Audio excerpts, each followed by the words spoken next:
Good morning, dear students. Today we are going to begin our social studies class with civics chapter number 25, elements of democracy. Dear students, about this chapter we already discussed in our last class, like many points discussed by us about this chapter, like politically aware citizens means it is the main important part of the democracy. Politically aware citizens take part in democracy, then the democracy will be succeeded. Efficient leadership, if any type of leader is being there who is efficient to take decisions about in favor of the country, in favor of the state, in favor of a proper place, then it is known as efficient leadership. After that, next point is about sound public opinion, means decision making mechanism is being there in a democracy. If any person is there who have a make decision fastly in favor of public, in favor of a proper place, then it will be successful. And public opinion means people's wish of particular issues. On the particular issues, if you are living in Sumerpur, Shivganj, if you have any type of issue, then if you talk about that type of issues with your MLA, with your MP, that type of thing is known as sound public opinion. And last one was accommodation of differences, means many type of differences we can watch according to freedom, or any type of like agitations and burns and violent protests, many type of things we are facing now in these days, like many type of revolution is going to take place now in these days. And next one, whichever now we are going to starting with this class, first point is here ideal citizens, second one was ideal political parties, next one is social and economic equality, and last one is fighting for equality.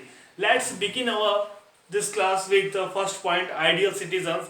Dear students, once again I am going to remind you, we are studying about the civics chapter number 25, elements of democracy. In this chapter we will discuss about the elements with what is the main important part of the democracy, which part makes it successful government or something like that, why this type of government is liked by whole over the world.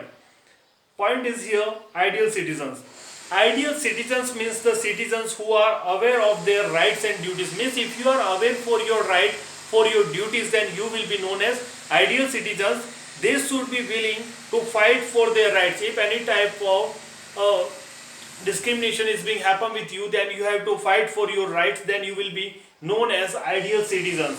And they should be willing to fight for their rights and should also be equally willing to perform their duties, means you are responsible for your duties also according to constitution, whichever duties given to you, if you are following that type of duty, then you are known as ideal citizens. Second, violence or use of force has no place in a democracy, means in democracy we can say that violence and force is not have any type of place. Persuasion, not concern, is the method of such a government. People should use persuasion to bring about change. This is possible only if the citizens are disciplined. Means if citizens are disciplined, then that type of thing will be possible. When then on that time, democratic parties and governments, leaders also going to take part perfectly in their duties. Third, freedom being the essence of a democracy. We know that freedom is the main important part of the democracy. Because of freedom, we fight for 200 years with the Britishers, with the Mughals, and after that, if we are getting that type of government, then we will know that we want to fight freedom. So that thing is known as the freedom pointed. Third, freedom being the essence of democracy, disagreements and avoidable. People should respect the views of others even if those views are in sharp contrast with their own. Means people have to respect the others' issues also, others' views also. Means if you are showing or if you are saying about your views, then you have to listen about another ones also. If you are an MP or MLA, then any people come to you for complaining about anything else, then at first you have to listen their views also. After that you have to present your issue, what you want to say to him, what you want to tell to him, all that thing you have to consult with that. Thus, enlightened, tolerant and disciplined citizens are an essential condition for the successful working of democracy. Means if you want to rule with a successful democracy, then you have to enlighten and tolerant and disciplined citizens on that time you want, then your successful democracy will be happen, your government will be working successfully. Ideal political parties. Most of the persons elected by the people as the representatives belong to a political parties. We know that many of the leaders are whichever represented by any party or chosen by us, they belong to a political party like Congress, BJP, BSP, SP. Many types of parties are there. According to that, they have to belong any one party. and many are like the with not belonging to any one party, they have self parties also. These parties help in creating public opinion. These parties help in creating public opinions, means what's public want. According to that they are working and persuading people to vote for them, means they are giving manifesto of their parties and showing to you in next 5 years what will they do. That type of thing told by them to you, then you will be persuading to vote for them.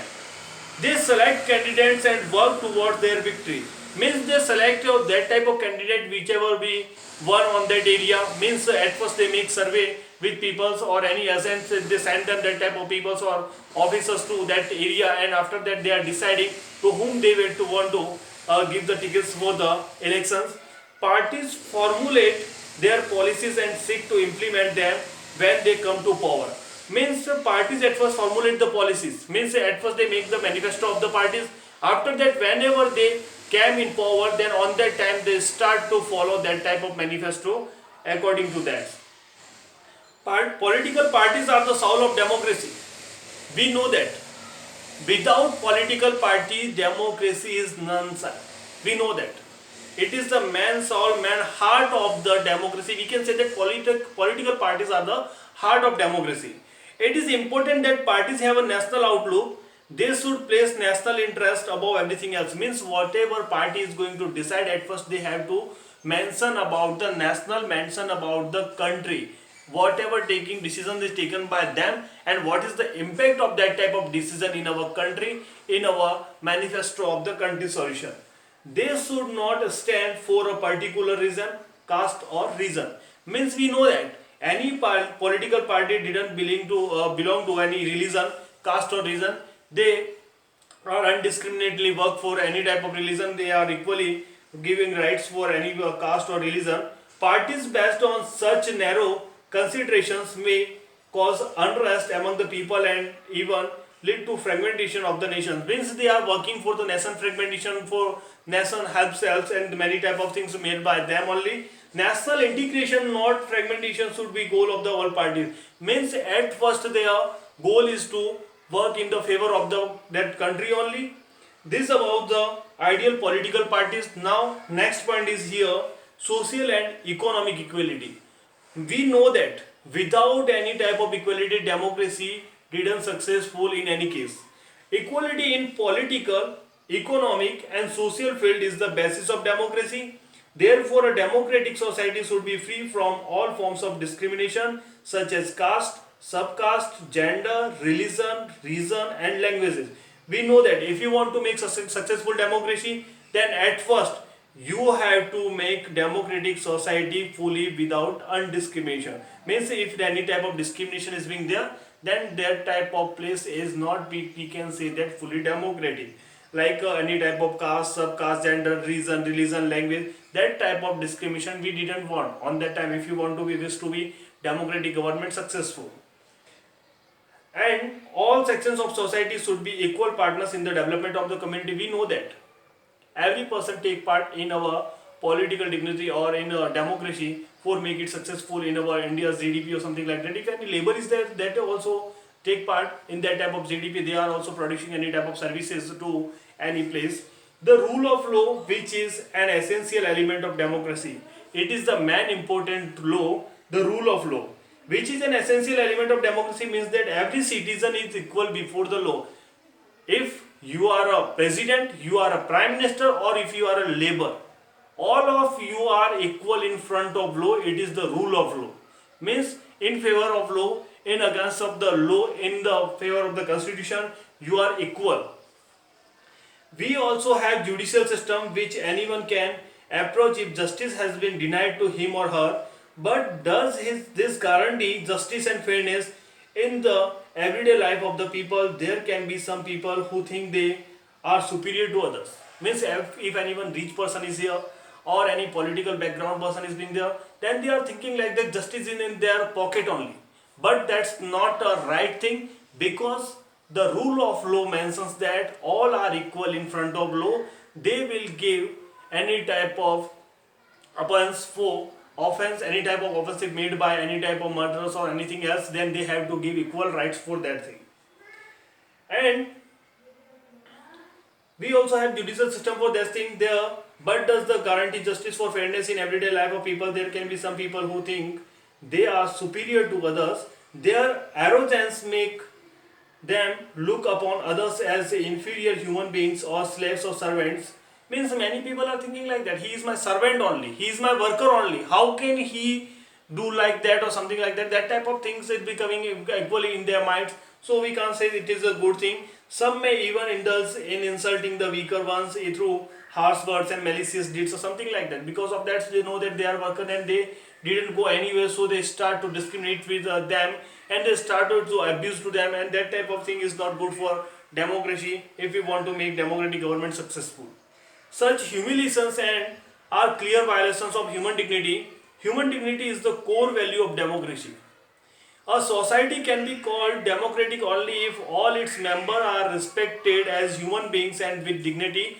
If all members are treated equally, then we can say that a society is democratic society. Otherwise, we can't say. In last chapter, we already discussed about economic society, social society. Many things already we discussed. That thing only here. None should starve and none should be denied the basic necessities of life. Means you can't say no to anyone else for their daily needs if they are working under of your procession. If there is abundance on one hand and poverty on the other, there can be no true democracy. If one person is too much richer on that area and one is going to downside only, like labor persons, then we can't say they like that. That's the democracy. The social and economic equality is the soul of the true democracy. We already mentioned that social and economic equality we want if you want to make successful democracy.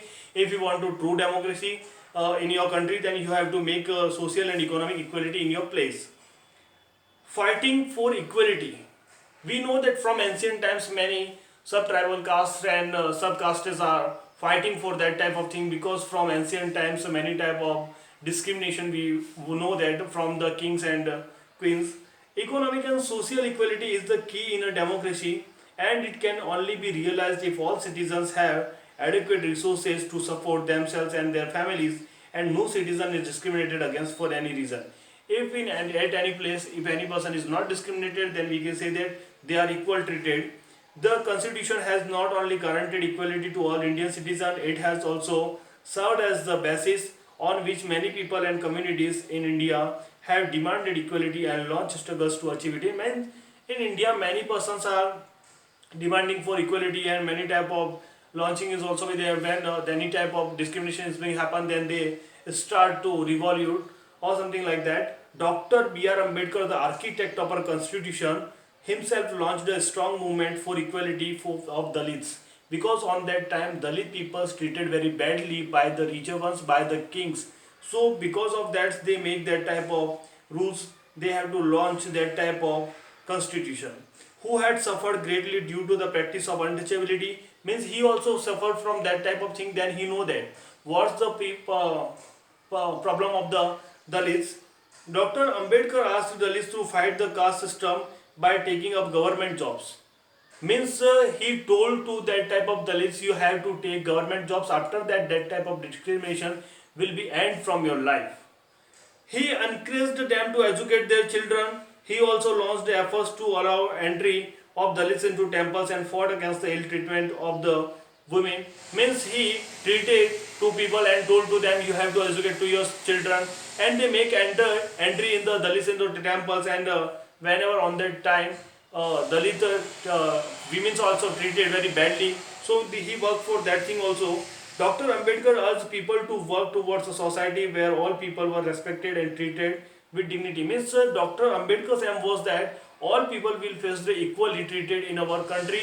So he make that type of constitution. According to that, reservation is given to that type of Dalit people for uplifting that type of person in their life. Dear students, in this chapter we already discussed many things.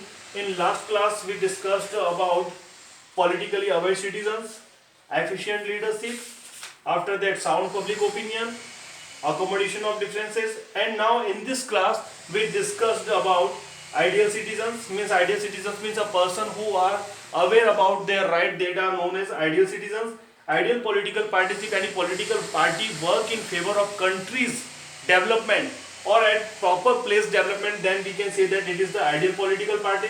Social and economic equality. If you want to democracy successful, if you want to watch a successful democracy, then you have to face social and economic equality in your area, in your country, then it will be successful. Fighting for equality.